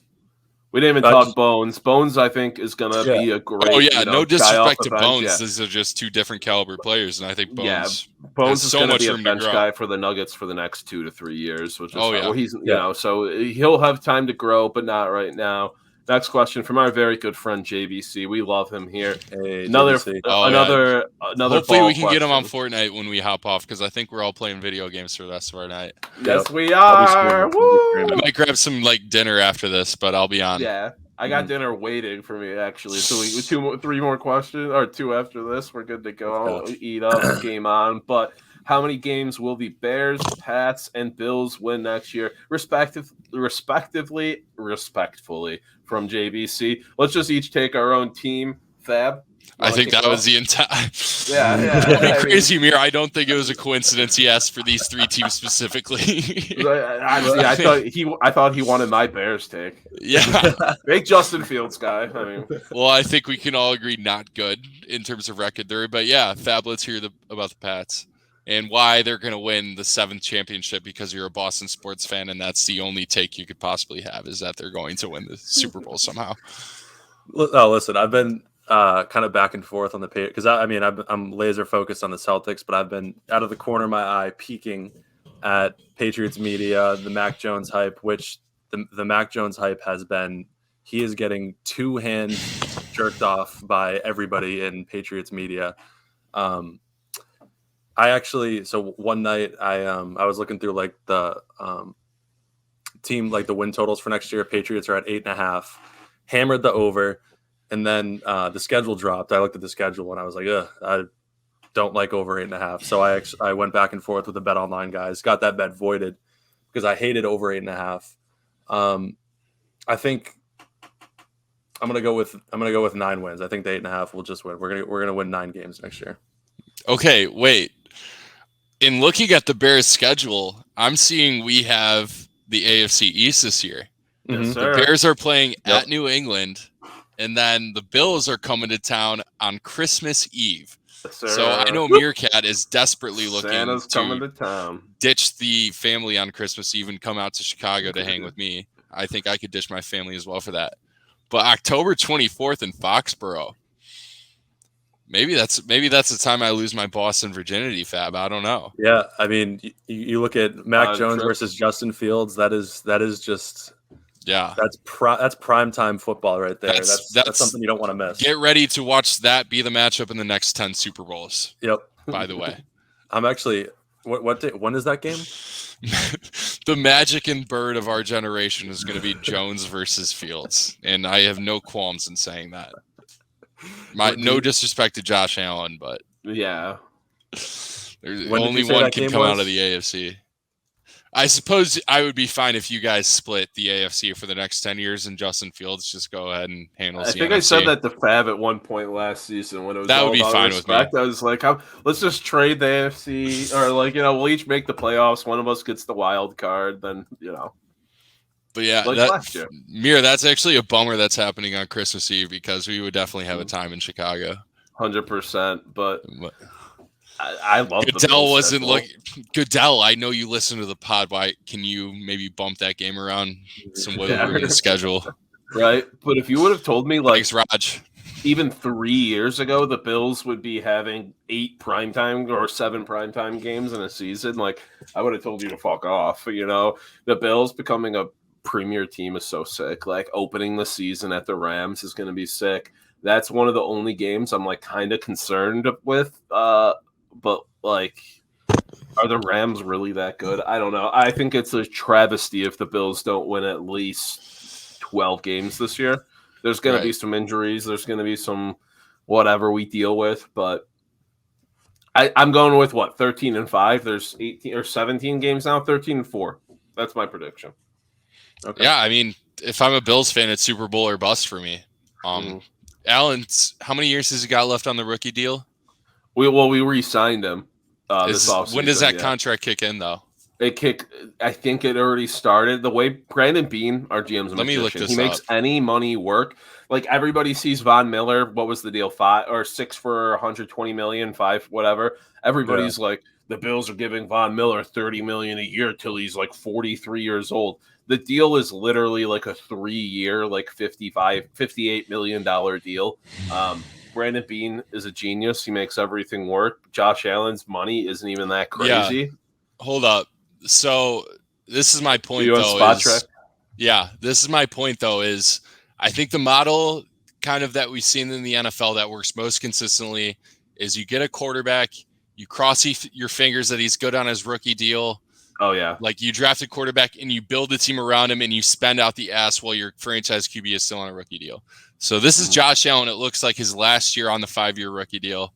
Yep. He's making $4 million this year, and after that, it jumps up to $27.5 million.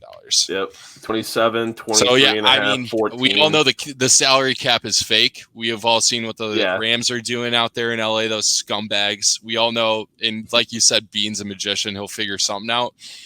But if I'm a Bills fan, this is the year I got to be all in, and that's why I'm spending out the ass for Von Miller. This is my last year where Josh Allen is going to be making minimum wage for the production that I'm getting. Yeah. And yeah, we all saw the all-timer of the AFC Championship game. They came up a coin toss short. Like, it's Super Bowl or bust if I'm a Bills fan. And 100%. I'm curious, is this your first year as a Bills fan, like with these high of expectations going into the season? Yeah, like I had big expectations last year. I kind of thought it would end up being Bills Kansas City AFC Championship game. Obviously, the way that you and the rest of the country, Mere. Like we didn't get that. I was still worried about losing the KC. Now, after that loss, I'm more confident than ever. We are like we're taking the AFC this year. We would have. I love this Bengals team. I love Joe Burrow. We would have beat the absolute shit out of the Bengals. Like we would have beat the shit out of the Bengals. And I mean, the Chiefs obviously got worse, traded Tyreek, and I think the Bills are kind of the only one of those like top 3 or 4. We made a lot of good cheap moves. Like those top 3 or 4 that we mentioned, it's Bills, it's Bills, Chiefs, Bengals. I think the Bills are the only one that got significantly better out of the group. Yeah. But enough gushing about my Bills. What about your Bears, Rick? We don't want to hear about the actual playoff teams and contenders and Super Bowl contender Bears. Bills or trending upward Patriots. JBC, I know, is a Bears guy. We all want to hear about the Chicago Bears. So how many games are we going to win? Not a whole lot. So here's my thing is we fired Matt Nagy. Thank God that bald-headed fuck is finally out of my life. We can't possibly be worse, JBC, right? Like, we won 6 games last year with just sheer incompetence across the board. Mm-hmm. I don't think we could possibly be worse. I think I'm higher on the Bears than most. I wonder why. But I think we could sneak our way into 7 games. I'm looking at our schedule. We got the Texans coming to town. That's a winnable game. We're playing at the Seahawks. That's a winnable game. Or wait, no, that might be that's definitely the preseason. Okay, so never mind. We got the Texans coming to town. We're playing at the Giants. We usually split the series with the Vikings and the Lions. That's 2 wins right there. We're playing the Commanders at our home field. Sorry, Sweet Tea. I think we win that one. That's 6 wins right there. There are 4. 2 preseason wins, though. Yeah. We're also playing the Patriots and the Bills, so obviously we sweep that. No, I'm kidding. But no, I think the organization. You'll go 2-2 in the East. I think, we got the Jets. Yeah, you'll Giants. beat the Jets. Like we got a few winnable games on the schedule. I think the organization's going in the right direction. I have good faith in Poles and Flus. I think they've made the right moves this offseason. I'm excited for the future. But, I think this is going to be a very much let the young guys get some playing time, see what we have in Justin, who I think is going to be an MVP. But just let Justin come along, let the new, regime, the new coaching staff settle in. And I think next offseason, next year is going to be where we start to get aggressive. But just got to be patient. And as a Chicago Bears fan, that's all I've been my whole life. So, yeah, I'm in a similar kind of boat. because I just no, you're not. No, you're No, not. You've seen more championship rings from the New England Patriots than I'll ever see from my sports teams combined in my lifetime.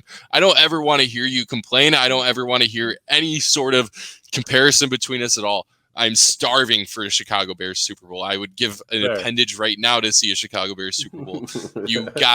You got more Super Bowls and they're like Tic Tacs to you. They're just Chicago as a whole, I don't want to hear it because Buffalo has no championships. The Buffalo Braves, before they got shipped off to become the Clippers, shit. The Buffalo Sabres. Why are we going against each other, Miro, when we should be going at Fab here for complaining? Because Chicago still has something to, Yeah, but you know me, I'm not a baseball guy. I wasn't Super Bowl losses to get shit over. As much as I want to be a baseball guy, like the Cubs win meant nothing to me. And I'm not a hockey guy, so I'm a Bears and Bulls guy through and through. I haven't seen shit. We don't say the Chicago hockey team name on this podcast. Oh, I'm sorry. Next podcast will be sponsored by the Iroquois tribe. What I didn't mean to I mean in that way. What I meant is we're in a similar situation where both of us just want our second-year quarterbacks to make that leap. Right. I don't give a shit if we win 6 games. I just want Mac Jones to be our guy. You know what I mean? Because he could easily come out and exist, and then we're going back to square one. Wait, say that again? I was just gonna say that it exists. The quarterback taking the second-year leap. I dealt with it a long time of thinking it never existed, but it does exist. Yeah, because we could win 9 games next year, but if Mac Jones sucks, then we're not going to win anything. We're going back to square one. So that's Josh wasn't that good in the second year. For me, you look for the improvements. Yeah. From my Fab, what you were saying from my perspective is Mitch early. I defended Mitch Trubisky through it all, but it was very early on and apparent that Mitch didn't have it. He didn't have the X factor. For me, you were saying, we just want to see our quarterbacks improve. Justin Fields is worth the price of admission alone to me. There's been many times these last few years where it's been a struggle to find a reason to turn the Bears on Sunday and not just turn on Red Zone. It's been very miserable football. And even last year, when we were 6-11, losing every single pretty much game, Justin Fields was showing flashes. He's showing stuff talent that I've never seen out of a Bears quarterback. I'm excited to tune in and watch him on Sunday, and it's it's pretty much a first for me where I'm genuinely excited to see my quarterback develop and see if he can make something happen. And I mean, you've had Tom Brady your whole memorable lifetime, so not really MereKat. You probably relate with watching Josh Allen come up. That's exactly the blueprint I want Justin Fields to follow, making that second-year leap and finding that accuracy and finding that bowling ball mentality, getting yards on the ground. He's worth the price of admission alone to me. That's the reason I'm tuning into the Bears this year. I finally have a quarterback to have some hope in, and I think he's going to put it together, man. I'm excited. Hell yeah. I'm a Justin Fields guy. As a Michigan fan, I can admit that. Mir, I think as a football fan, I think the similarities between Justin Fields and Josh Allen, despite one went to a football machine and one went to Wyoming, I think they're very similar, prospects and type of quarterbacks and hopefully the same career trajectory. I would give an arm and a leg for Justin Fields to turn out 80% of what you have in Josh. So maybe, but we will move on. Great question, JBC. This one directed to White Boy Rick, based off of last week's sponsor. Yes. Any word on the rivalry with Northrop Grumman and how this affects WBR's ability to industrialize the ball complex? So unfortunately, we lost our sponsorship with the good folks over at Lockheed Martin. That was a decision made due to Fab's. They dug up some tweets from him in 2013 that were apparently not good, controversial. We're anti-Lockheed, so we lost that sponsor. But whatever, we're with the Saudi Arabian Public Investment Fund. So you're getting an unbiased source right here. No free ads to either of these companies. I just don't know that Northrop has that dog in them. Just as a defense company. In terms of industrializing the ball complex, Hopefully we still get sponsors paying us to keep talking ball, but I think there's a lot of opportunities for ball there. Maybe Saudi Arabian NBA funded league, maybe incorporate some defensive maneuvers. Like we said, Isaiah Thomas with a gun last episode. Yeah. A lot of opportunities to industrialize the ball complex and get both of these fine establishments of American capitalism involved. LIV basketball. LIV basketball. Live basketball. Yeah, live ball. Jimmer Fredette would average 75 a night and make $45 billion. That's probably true. Jimmer would be the first overall pick. You guys like Aaron Kraft, greatest Chinese basketball player in Chinese Basketball Association history. All right. As we're approaching this 2-hour mark, we got one more question, and then we'll wrap things up. From Eggy over Easy, what sport would benefit the most from PEDs? This one's easy for me. It's got to be baseball, right? It's baseball. It's so obvious, but you got to go baseball. We've seen what PEDs do to baseball. Has there been a player as electric as Barry Bonds? No. Let these guys use pine tar. Let these guys use steroids. Get the fastballs back in there. Whatever you got to do. I want my baseball games to be 28-13, 100%. Okay. So I'm actually going to go with a contrarian take here, and I don't disagree with you guys. I think baseball is the obvious answer here. I'm going to go with track and field. Okay.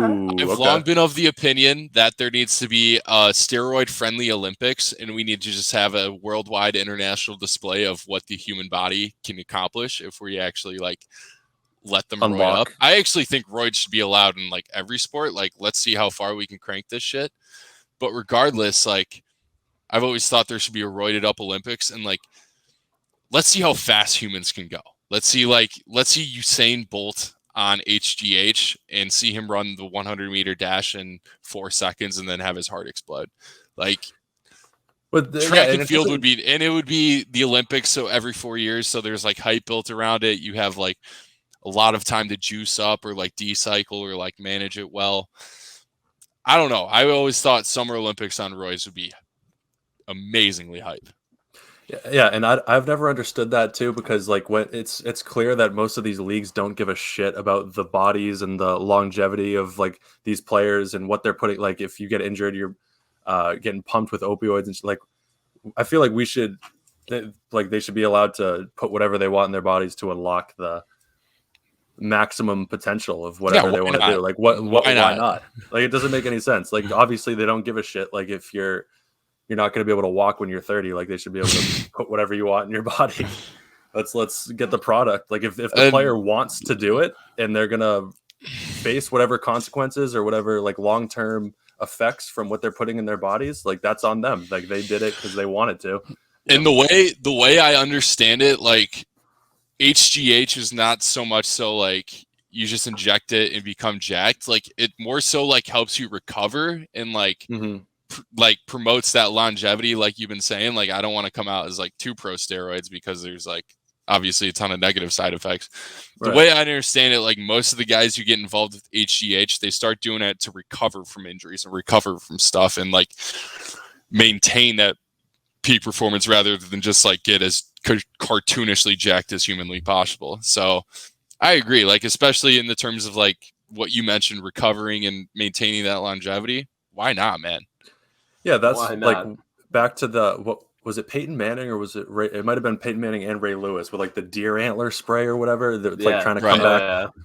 I just don't get why. If that's how they're gonna recover, I just don't get why that's not allowed.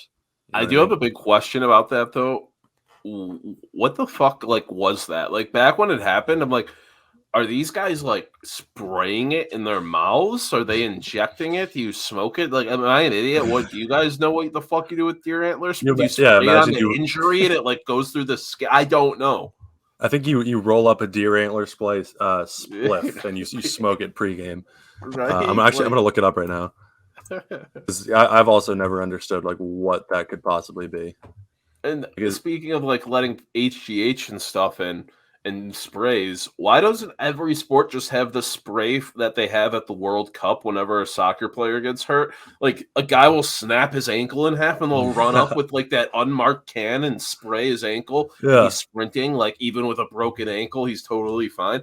Let that be in every sport. Let these guys play. Have it on deck at all times. I mean, I can buy a bottle of this deer antler spray right now for $40 from the vitamin shop. Should I do it? This is content for the podcast. We'll track your progress. It's called Bucked Up Deer Antler Velvet Extract Spray. Does it tell you how you ingest it? Let's see. GMO free, gluten free. That's huge. That's massive. 4.8 stars out of 5.